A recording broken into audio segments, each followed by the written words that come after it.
es cuando el pronóstico es totalmente después. El estudiador del tumor, el supresor. Cuando nosotros estamos hablando de estructuras de poder y control, estamos diciendo que el acto formativo, el acto educativo, se da en un escenario donde hay poder y hay control.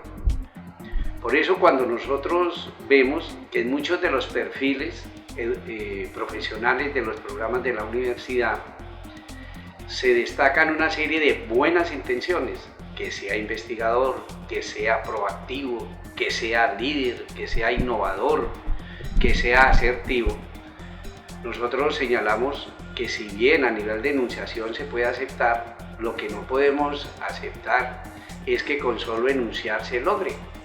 Y por eso hicimos una inmersión en el análisis de los contextos específicos en donde se mueven las estructuras de poder y control, porque afirmamos que esas estructuras determinan la identidad profesional y además son elementos básicos en la construcción de subjetividad. A mí me parece que a nosotros los docentes nos hace falta un poquito conversar alrededor de este tipo de temáticas, porque pienso que cuando cada uno hace lo que le parece, cuando cada uno plantea el desarrollo de su actividad con su curso de acuerdo a sus conceptos, digamos que no se desarrolla como una unidad y no podemos ir caminando y avanzando hacia un mismo fin. Encontramos de diferentes maneras los profesores. Hay unos profesores en los que son muy críticos, hay otros que son profesores que pues nos llevan a tener un buen aprendizaje en cada una de las materias en las que estamos enfocando. No podemos decir lo mismo de todos los profesores, algunos son muy críticos, exigentes, con otros sí se puede dialogar, hablar y como llevar una relación de profesor-estudiante como se debería. Pues yo pienso que debería ser que uno se pueda comunicar con él, sinceramente, sí, hablar qué es lo que, por ejemplo, qué es lo que está pasando con un estudiante, ¿cierto? Porque muchas veces ellos, digamos, dicen, no, es un mal estudiante, pero no saben qué es lo que pasa con el estudiante. Pues yo pienso que hay de todo, ¿no? Porque hay profesores que a uno le infunden mucho miedo, le infunden mucho temor a la hora de la clase, a la hora de un parcial, a la hora de una exposición. Pero hay otro tipo de profesores, son muy pocos, los que le brindan a uno la confianza y que le dan a uno como ganas de llegar a la clase, de colocar atención, de participar.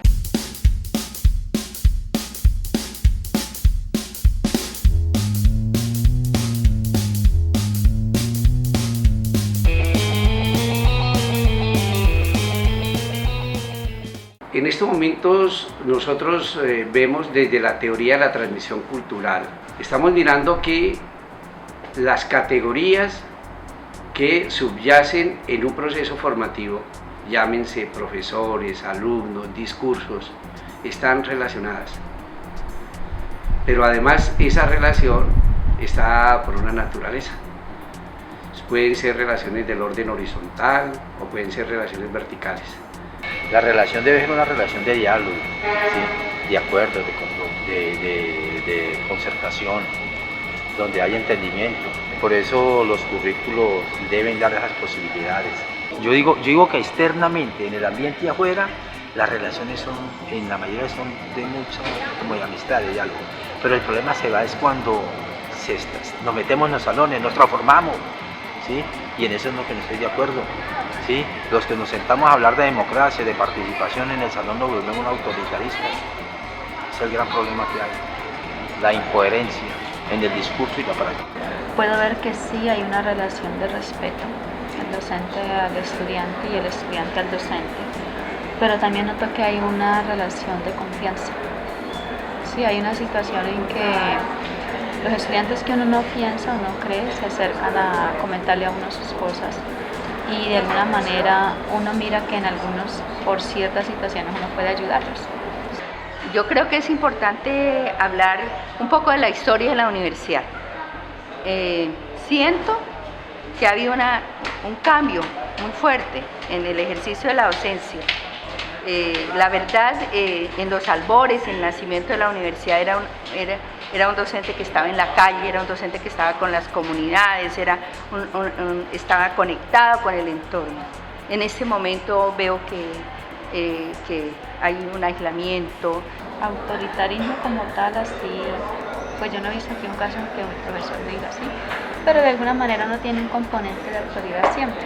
Cuando uno dice, bueno, entonces el parcial es esa fecha y todo, y no hay motivo para correr y todo, de alguna manera uno tiene algo de autoridad y ellos al mismo tiempo el nivel de sometimiento, ¿sí? Pero es como una regla ya tradicional, y de hecho cuando uno estando en esta edad y en este nivel de formación va a recibir clase de alguien, uno también sabe que hay que someterse a la regla del profesor. Hay un nivel de gobernante gobernado, por así decirlo, implícita, que está allí, así uno no la reconoce. Cuando comenzamos a analizar esos aspectos, nos damos cuenta de que hay una serie de elementos a analizar, que en el caso de la teoría de la transmisión cultural los ha denominado códigos educativos, como dispositivos semióticos que se adquieren tácitamente y que finalmente explican el por qué los actores se comportan de una manera u otra. Por ejemplo, cuando en el proceso formativo subyace una relación autoritaria, se da un código restringido en la medida en que el docente se convierte en la primera persona del proceso formativo. El docente con su discurso determina el poder y además genera las estructuras de control. Encontramos un estudiante supremamente pasivo, receptivo y en una asimetría en la relación docente-alumno. Pues yo creo que en la mayoría de los casos el estudiante es bastante pasivo en ese sentido, es decir, él va trabajando de acuerdo al ritmo que el profesor le diga y lo que hay que hacer. Entonces la misión del profesor debería ser tratar de motivar a que el estudiante sea más reflexivo, ¿cierto? Haga más preguntas, participe más.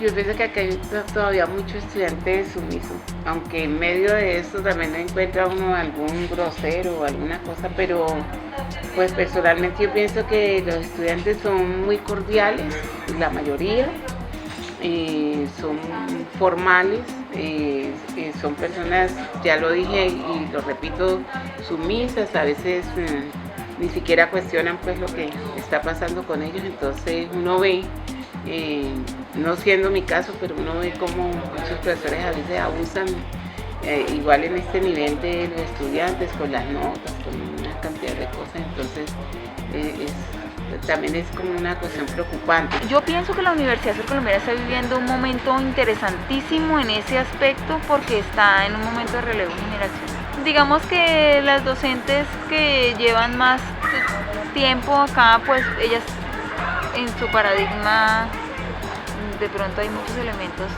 de incomprensión frente a cómo se relaciona el joven de hoy con el docente, y lo consideran una falta de respeto. O sea, hay una falta de respeto que la persona diga, ¿por qué me puso tal cosa? ¿Por qué me saqué tanto? La mayoría de alumnos todavía conciben las clases como muy seguramente venían trabajándolas en el colegio. El profesor dando su cátedra y el alumno sentado muy juicioso, tomando nota y siendo evaluado bajo un régimen, digamos, de mucho aprendizaje. Pues primeramente pues los profesores no todos son iguales.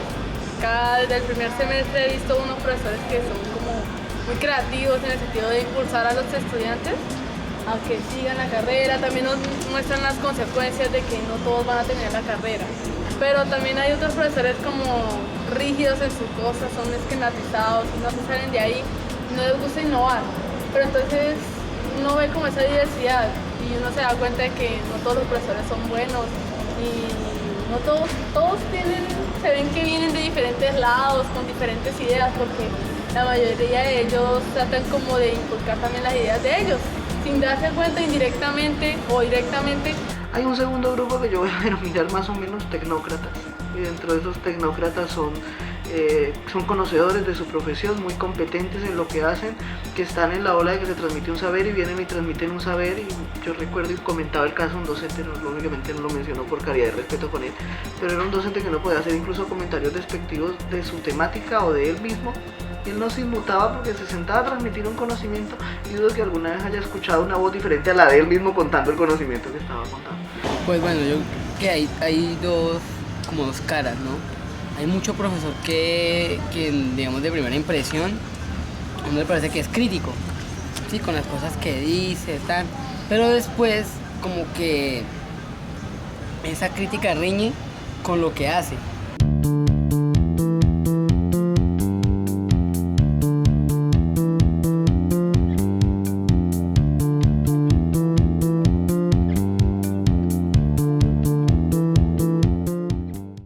Frente a esa situación nos preguntamos, ¿y cuál es la subjetividad que construye el alumno? ¿Cuál es la identidad profesional? Pues la vemos muy cercana a ser un profesional heterónomo, es decir, que siga reglas, pasivo, esperando que le digan qué debe hacer, dependiente y fundamentalmente acrítico, porque no tiene la posibilidad de reaccionar frente a lo que se da. Yo creo que estamos más formando ese profesional para responder a un mercado laboral. Ciertas áreas del conocimiento, porque nosotros aquí nos encerramos y nos dedicamos solamente al trabajo de la universidad. Yo diría así a nivel general que estamos formando un profesional hábil para desenvolverse en el empresario. Sí, o sea, no me siento preparada para afirmar que es un profesional exclusivamente para ser empleado o exclusivamente para salir a proponer. Porque están sacando más que todo jóvenes para salir a laboral y no salir a transformar la sociedad. No, yo considero que es un profesional muy mecánico, como muy poco pensador, nos enseñan como a qué pensar más, no a cómo pensar, es como muy académico y muy ligado a las teorías, a las cosas, no es una educación integral en todos los sentidos de la palabra integral. Mercantilista. Para mí en este momento ese es el enfoque en general, salvo algunas facultades, algunas carreras, ¿cierto? Pero en general, la gran mayoría es para el mercado, ¿cierto? Para el empleo. Se han dejado absorber totalmente, no para la dimensión humana. Esas emergencias tienen que ver con el hecho de considerar que a la escuela o a la universidad se viene a recibir conocimiento. Pero nosotros afirmamos que también en la escuela o en la universidad se construye conocimiento, se innova, se transforma, pero que para ello no podemos dejar de lado las estructuras de poder y control, la relación asimétrica, los métodos y prácticas obsoletas, el verbalismo, la transmisión de un conocimiento. Nosotros decimos, si se quiere construir conocimiento, si se quiere innovar, si se quiere transformar, partimos del hecho de que es necesario revisar, modificar, cambiar, deconstruir y crear nuevas condiciones que lean la realidad, que le apunten a darle una oportunidad de tratamiento y de percepción diferente al acto formativo y a sus agentes.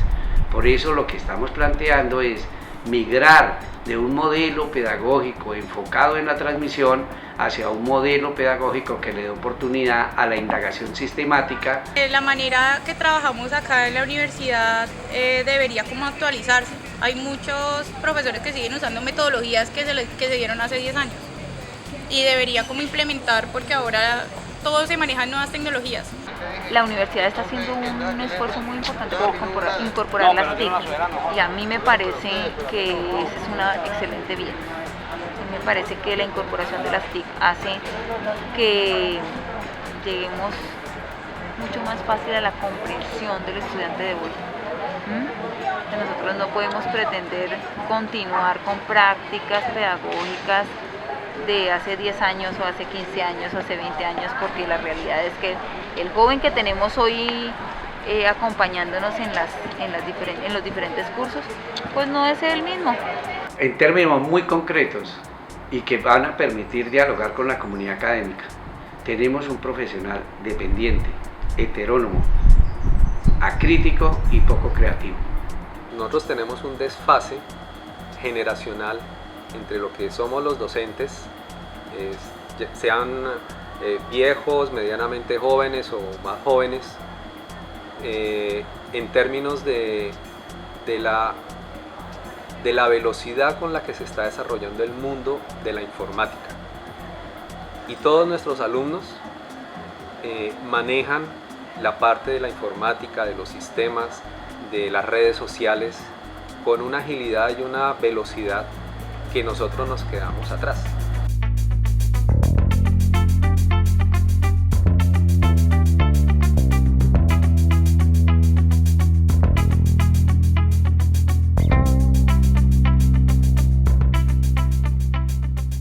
Yo pienso que por la región en la cual estamos ubicados, el egresado, el graduado surcolombiano debe pensar en ser un agente movilizador de las dinámicas sociales y no solamente dinamizar, sino proponer. Yo creo que el egresado de la Universidad Surcolombiana tenemos que tener en cuenta el entorno, ¿no? Nosotros, es decir, el entorno de cuál habitamos. Nosotros habitamos una región ambientalmente muy importante, ¿cierto? Estamos metidos entre dos cordilleras, un río Magdalena, entonces debemos de tener la identidad, eso, ¿cierto? De ser surcolombiano, de ser del macizo colombiano y trabajar realmente para el fortalecimiento de las comunidades que habitan el territorio, pero con una mirada lógicamente internacional, ¿cierto? Un egresado comprometido con su entorno, por lo menos el entorno inmediato, la realidad del departamento del Huila, un estudiante que conozca y quiera su región y que como tal pues utilice lo que aprende aquí en la universidad, no sé, para ayudar, para mejorar su calidad de vida y la de las personas con las que interactúa, ¿no? El deber ser de un egresado de la Universidad Surcolombiana es salir a transformar una sociedad para el bienestar de todos. Usted debería ser una persona crítica, que no se quede en lo básico, que busque las maneras de salir adelante, que busque ver más allá de lo que le presentan. Elemento que nos sirvió de insumo para que en el capítulo último de esta investigación se pueda configurar una propuesta alternativa, una propuesta de modificación del proceso sustentado en dos elementos centrales. Uno, que tiene que ver con identificar los problemas y las necesidades que justifican todas y cada una de las carreras del portafolio de la universidad. Esos problemas, etapa B, nos van a permitir definir, ¿cierto?, qué acciones vamos a desarrollar en el proceso formativo para solucionar los problemas y necesidades. A partir de eso, señalamos cuál es el propósito de formación y el perfil de formación, pero directamente relacionado con los problemas. La etapa C es que esas estructuras curriculares nosotros la analizamos como resultado de investigación. En esencia, la investigación se convierte en la práctica pedagógica fundamental. Nos permite hablar de una identidad y una subjetividad muy diferente a la que hemos encontrado, sino que una identidad que va a estar por el lado de la duda, de la sospecha, de la inquietud, de la incertidumbre. Por eso señalamos que los rasgos característicos de este nuevo profesional van a ser proactividad, la asertividad, el liderazgo, la independencia, que en este caso es la autonomía, la investigación, la innovación.